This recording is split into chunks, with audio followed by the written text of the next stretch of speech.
The year 1968 marked the beginning of a new political era in most of the Western and even parts of the Eastern world. It has since grown associated with hippie protesters, but the underlying story is far more serious and far more violent than that. North America saw the strengthening of the anti-Vietnam War movement, whereas the young people of Europe in several countries opposed their respective conservative governments. On the other side of the Iron Curtain, meanwhile, the Soviet Union reacted to Czechoslovakia's attempts at reform with a military invasion and subsequently with the creation of the Brezhnev Doctrine. In the United States, citizens dissatisfied with the Vietnam War united with the African American Civil Rights Movement in their common opposition to the American government's actions in Southeast Asia, including the US choice of weaponry and their indiscriminate use against Vietnamese civilians. The public dissatisfaction about the Vietnam War was further amplified by the surroundings of the Viet Cong's Tet Offensive of January 1968, as well as the ever more brutal crackdowns by police on the various protest movements. The political public life in the United States, as well as racial relations between the white majority and the African American community, were further hurt when civil rights leader Martin Luther King Jr.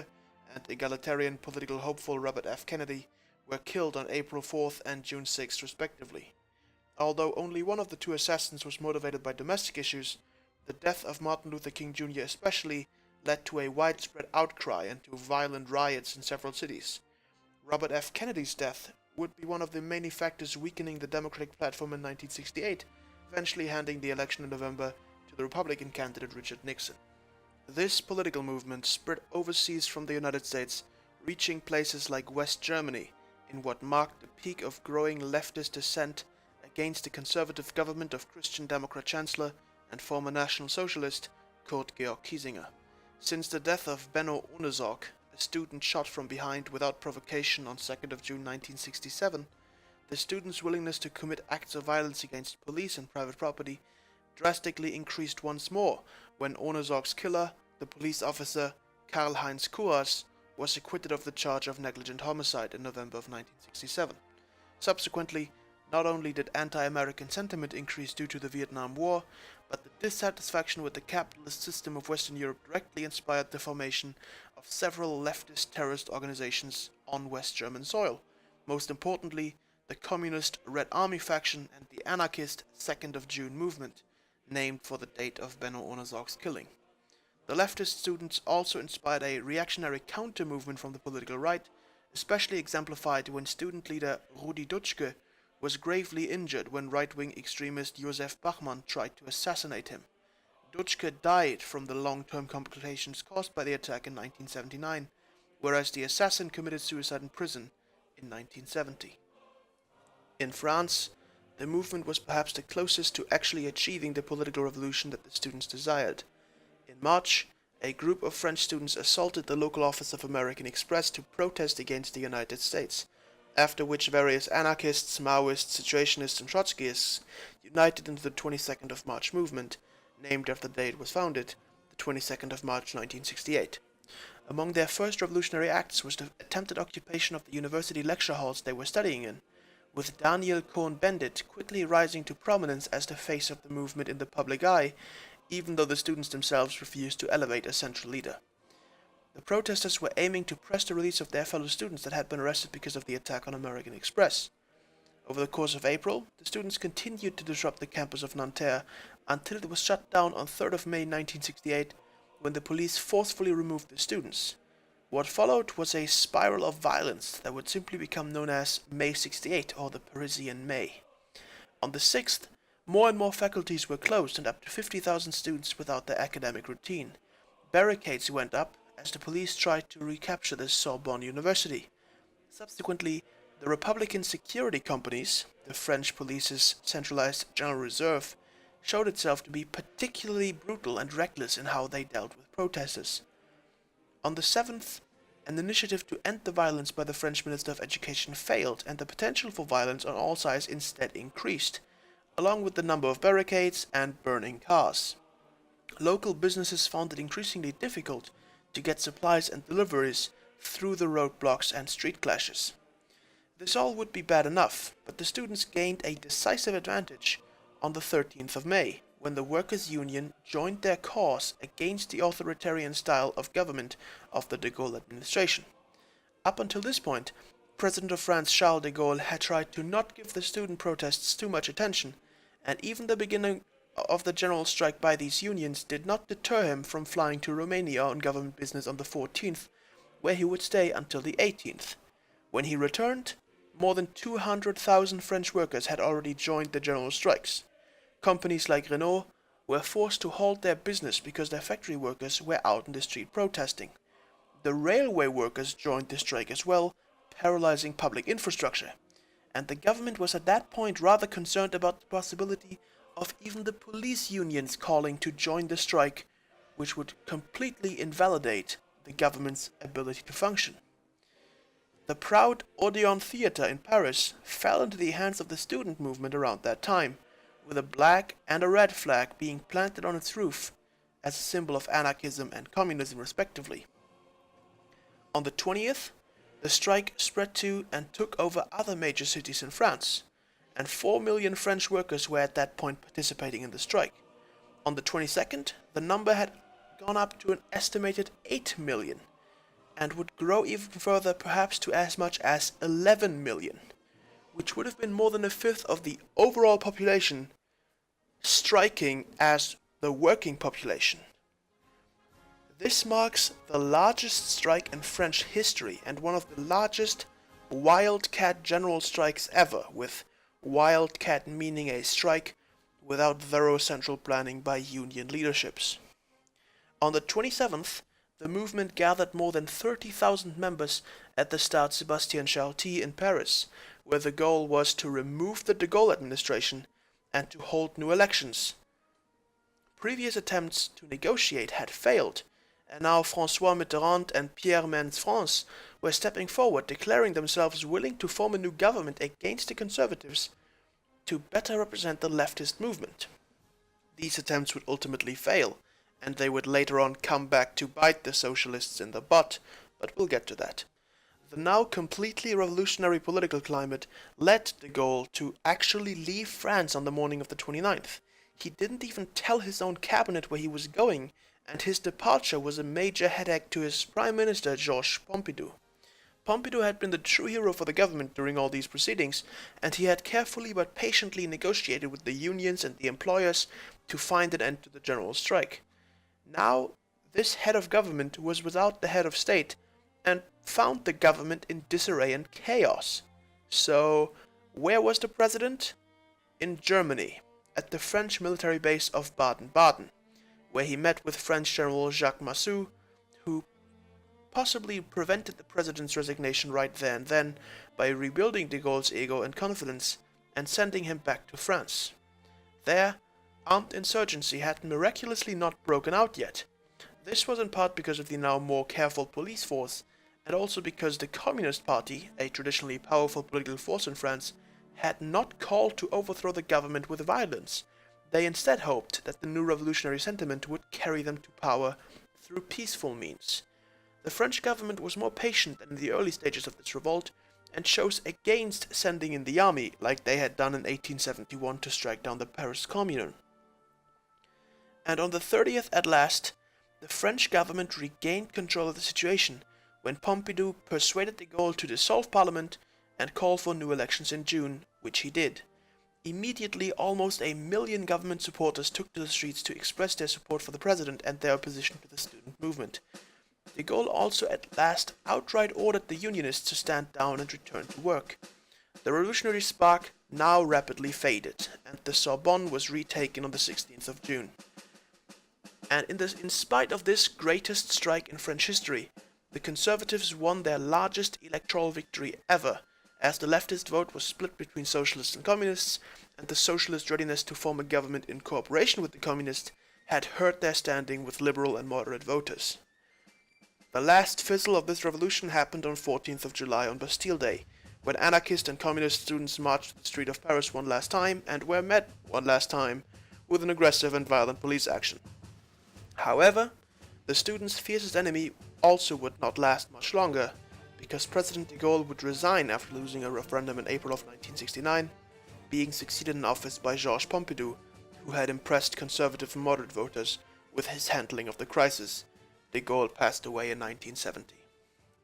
But after witnessing all this social and socialist enthusiasm in the West, we should perhaps look at what happened on the eastern side of the Iron Curtain, in a world where Soviet-style socialism was already a reality. In Poland, the people were disappointed when Władysław Gomulka stopped the economic and political liberalizations that had taken place since Stalin's death. The people of East Germany craved the political and individual freedoms and the economic prosperity that West Germans enjoyed. But nowhere was 1968 more violent and more tragic than in Czechoslovakia. On the 20th of August, the Soviet Union, Bulgaria, Poland and Hungary undertook a massive joint military campaign to bring death and destruction to their own ally. What happened? The history of communist Czechoslovakia begins with the Soviet victory on the Eastern Front of World War II and the subsequent establishment of a protective belt of puppet states: Poland, Czechoslovakia, Hungary, Bulgaria, Romania. The attempt to also include Yugoslavia and Albania in that model failed, but that's a story for another time. Czechoslovakia had become communist after a coup in 1948, with Klement Gottwald ceding power, which to be fair really meant that he was the most important puppet of Joseph Stalin. Just like Stalin, Gottwald passed away in early March of 1953, just 5 days after attending Stalin's funeral. His successor became Antoni Novotny, who won the power struggle after Gottwald's death. Novotny was a Stalinist hardliner, rejecting President Zapotoki's attempts at political liberalization. The backing of the USSR meant that Novotny could operate relatively freely under his own fundamentalistic beliefs until 1956, when he was forced at least partially to go along with Khrushchev's de-Stalinization. When Zapotoki died in 1957, Novotny was also able to gain the title of president for himself, further strengthening his position in the puppet dictatorship, which had an increasingly failing centralized economy. Novotny critically oversaw the 1960 constitution that further reinforced Czechoslovakia as a communist dictatorship. Over the course of the 1960s, public discontent had grown regarding Czechoslovakia's poor economic performance, paired with the political repression by Novotny's government.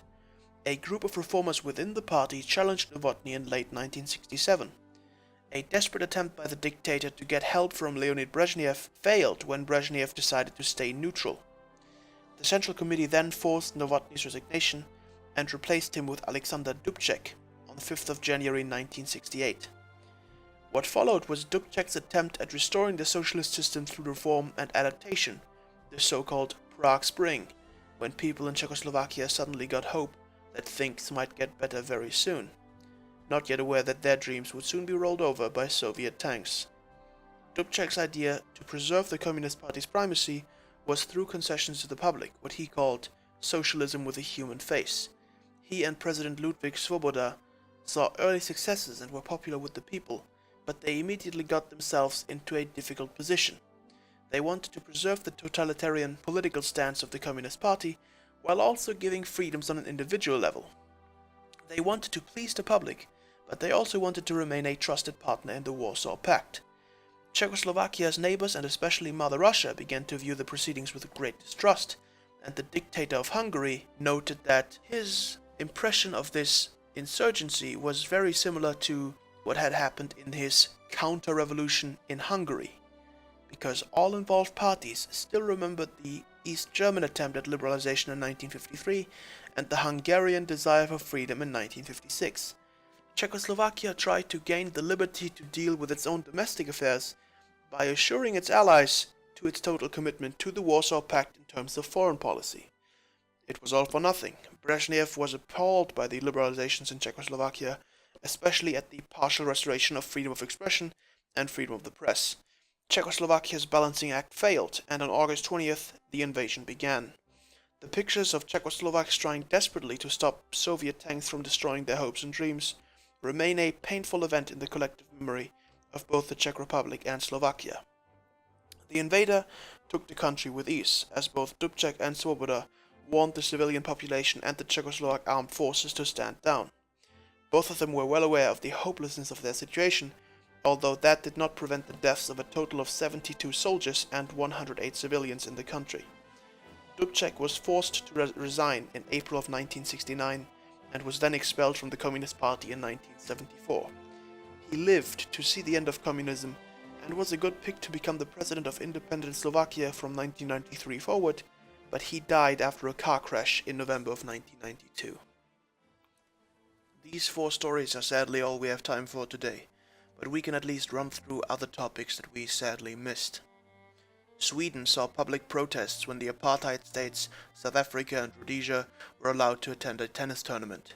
Over the course of the year, Swedish students were also inspired by what had happened in France and conducted their own protest occupations in late May. Spain witnessed anti-fascist riots against Franco's dictatorship.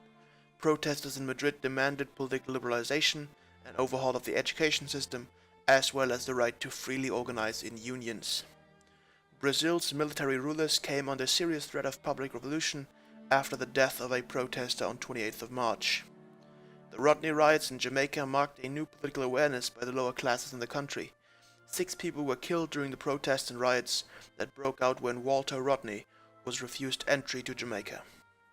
The Olympic Games in Mexico became famous not only for refusing to let apartheid South Africa attend, but also for the Black Power salute given by 2 American athletes during their medal ceremony. At the same time, Mexico saw its own student movement protesting against economic and political injustice in the country. In the Soviet Union, a small group of people gathered on Red Square to protest their country's invasion of Czechoslovakia.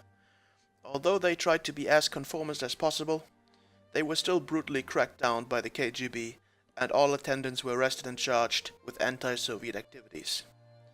The student movement in Italy had similar clashes with the police like their French counterparts, but weren't nearly as politically successful. The 1968 unrest in Italy still marked the beginning of an era known as the Years of Lead, where the political discourse in the country was particularly toxic, with left-wing terror groups like the Red Brigades and right-wing terror groups like the National Vanguard striking out against the state, against private individuals, and against each other in a series of terror attacks, assassinations, and killing sprees. It would take the Italian government until the 1980s to regain control of the situation. And finally, the United Kingdom saw protest and unrest by Catholic youth in Northern Ireland, protesting discrimination by the Protestant majority. The subsequent crackdown invoked a violent counterstrike by groups like the Irish Republican Army, which in turn led to the formation of Protestant militias to answer these new Catholic threats.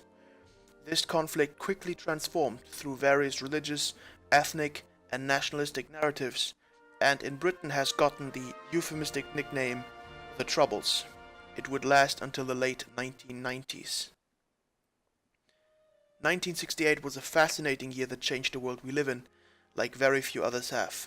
50 years ago, hippies, dreamers, revolutionaries, reformers, and activists tried to shape the world, from above, from below, however they could.